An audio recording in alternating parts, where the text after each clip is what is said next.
Okay, just a quick video on the tail of the Tri-Hard. I've had a few people asking me how the tail actually works. I had a bit of maintenance to do, had to pull the tail off anyway, so I thought I'd do a quick show and tell, as it were. Okay, so the tail is very simple. You have a single round shaft coming out the rear of the Tri-Hard. It's kind of like a carbon arrow shaft. It's 8mm in diameter, which fits really nicely down the hole that comes inside a 10mm square tube that you can get from Hobby King very easily. Very cheap, very simple solution. So it's really just as simple as I've mounted the motor straight onto a short piece of square tube.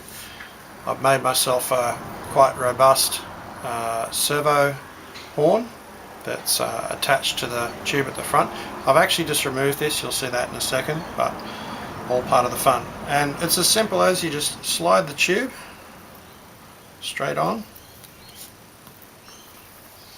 like so, onto the tail of the Tri-Hard. Now, there's a servo arm, just goes on the servo, which pokes through the rear of the fuselage.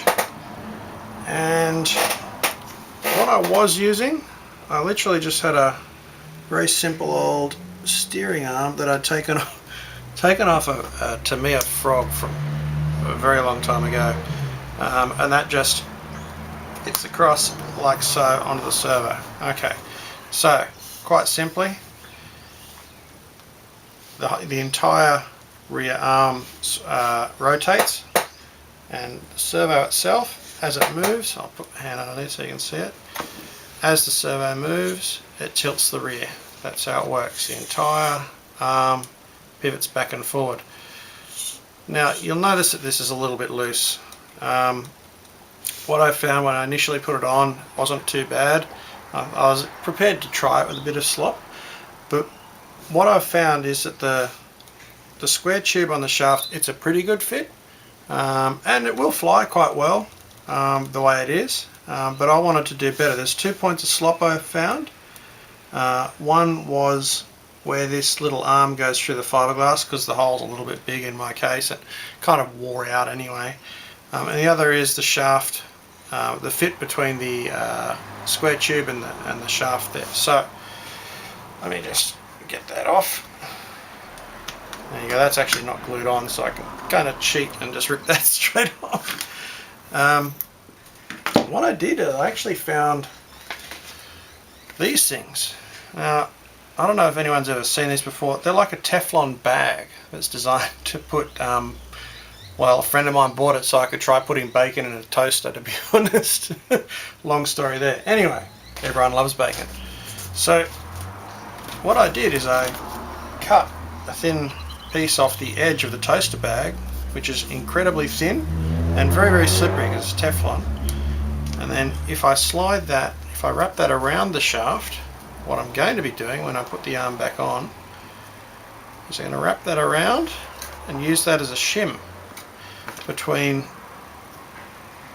the 10mm tube and the 8mm shaft in the middle. Now let me just see if I can get that on. It's a little bit fiddly to get it to line up and stay in place, and as these things are. Nothing worthwhile is easy. Okay, and now there is absolutely no play, and that's quite free. It's got a little bit of friction, but I'm really happy with that because it's not going to stop that servo. That's a 4kg/cm servo, so it's got plenty of power, plenty of torque, and there's just absolutely no play in that whatsoever. The other thing I'm doing, I'm actually changing the arm across. So I'm going to put if you can see that, a dual ball set up on the front. So if I want to, I can put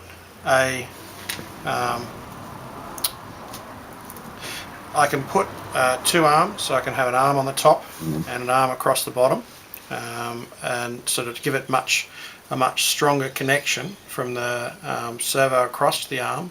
But for now, I've done that so that I don't have to pull the arm off again if I want to do that. But for now, I'm just going to connect the top half using some nice cheap ball links like so. So a couple of those, and I've got a tiny little connecting rod I've made up here somewhere. Yeah, those two there, that'll all go together, and that'll hold that together very well. Now, at the other end of things, I'm just going to pull this out while I show you. So I'm going to have to cut that to size, that's still a work in progress. How do we keep it on there? How do we stop it sliding off the rear? Well, basically, I could probably have got away just with sliding the rear arm on, but what I did was I made a little retainer out of some core flute. So the retainer is just a tiny little piece with a hole that I punched straight through the middle. I've actually got a metal punch that I use. It's supposed to be able to cut through surgical rubber bungs. It's a long story, but basically it's just a piece of pipe with a sharpened end, and I literally put a piece of core flute on, whack it with a hammer, and you can see the marks from various other attempts. Makes a nice clean hole. Luckily for me, that gives a perfect fit for the retainer. So the retainer just slides on like so. Now the retainer I glue in place. All I do, so those holes down the top, is I hold this in place. When I've got it where I want it, I pour CA down the holes. I start with the middle ones because they'll seal on the shaft, and then I just spray in a bit of kicker to keep it in place. And that seems to hold it really well. Once I've done that, the rear leg. Now, well, this one's seen better days, so I might build another one before I put this tail back together. But you can see there, what I've done is I've got the core flute, I've punched a hole in each end, and then in the middle, I've actually just very carefully, with a very sharp hobby knife, just cut out the centerpiece, so that when it comes together, I've got a nice flat section for it to land on, which is quite tough, and the two holes at the top line up so that it can slide onto the arm. And the retainer there will just, no matter what you do to your rear arm, rear leg, yeah, from rough landings, etc., which you will break them off occasionally, I certainly have from time to time. No matter what you do to that rear leg, the retainer will actually keep your the tube securely on the arm. You don't technically have to use a retainer, but it just makes it, in the case where you break that off when you're out flying, you can technically then keep flying. The way I did that was I just took off basically with a brick underneath it or something like that, so that it, you know, kept it off the ground, and then it was fine. Anyway, that's all good. That's basically how the tail works. Yeah, keep in mind that over time, if it does develop a little bit of slop, if you can find something nice and thin, like one of these toaster bags maybe, or just any really thin form of plastic, it has to be very fine. You can then shim it out and get it nice and tight again. So we'll just have to see how that one goes. Anyway, thanks for watching. Look forward to doing another video.